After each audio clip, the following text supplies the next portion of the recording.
As the daylight begins to fade, my thoughts turn to where am I going to sleep tonight and how will I get there? Shall I walk or shall I get on my bicycle? Sculpting stone all day is physically and mentally draining. Hopefully the kit I need for tonight to sleep will have dried after last night's rain, and while I'm packing it up, there's a lot to think about. Although I don't think I'm being unfair when I say the things I'm thinking about have nothing in common with the things that these part-time stealth campers, as they call themselves, are thinking about. It's not a glamorous thing, it's a way of life. The great outdoors is where I sleep every night, all year round, whether I want to or not. Almost all of my sleep locations are acts of trespass, aggravated trespass. So the time of year is a very important consideration, and that means that I need to consider the vegetation, i.e. cover from view afforded by undergrowth and leaf, or the lack of it.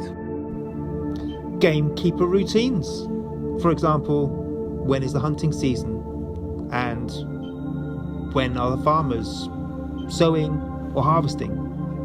When are they putting cattle out to graze? Where are they putting cattle out to graze? Most pressingly, of course, is the weather. All of my sleep sites are utterly dependent upon the weather. The wind direction, the wind speed, rain, temperature, and their prolonged effect upon the ground that I need to sleep upon. And coupled with the weather are the moon state, sunset and sunrise times. And if, like countless thousands of artists before me, you've been driven onto the land by abject poverty, considerations like the aesthetics of the place you're choosing to sleep in will not be overlooked.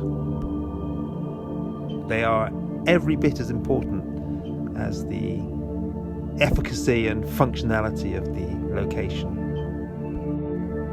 And I don't think I'm being too harsh when I say any proximity to mankind, my fellow mankind, is absolutely anathema to a decent night's sleep for the la-di-da artist.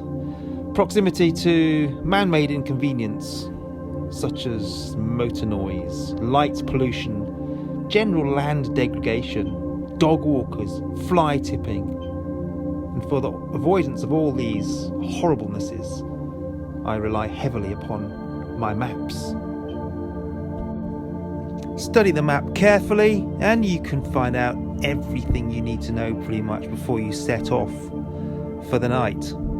You can find out where all those horrible human degradations are occurring, and you can also pretty much discover where all the private land is and plan your night accordingly. And finally, just before I go, the other thing about the map is you can also check out the contours. Contours are very, very important because they are really the only truly effective way of protecting yourself from harm during nights of strong winds. You want to be, looking at what sort of forest cover there is and what the topography of the land is, and then you can get behind and out of the wind and have a altogether safer night. As you can see from the video, you can see that over the years I've amassed in just one 10-mile square area possibly 60 sites which I can go to, and I will choose one of those sites for every condition, time of year, and all the considerations I've mentioned in this video so far. Okay, it is actually time to go out into the night now, so I'll hang up now and we'll talk some more about this subject. sometime very soon.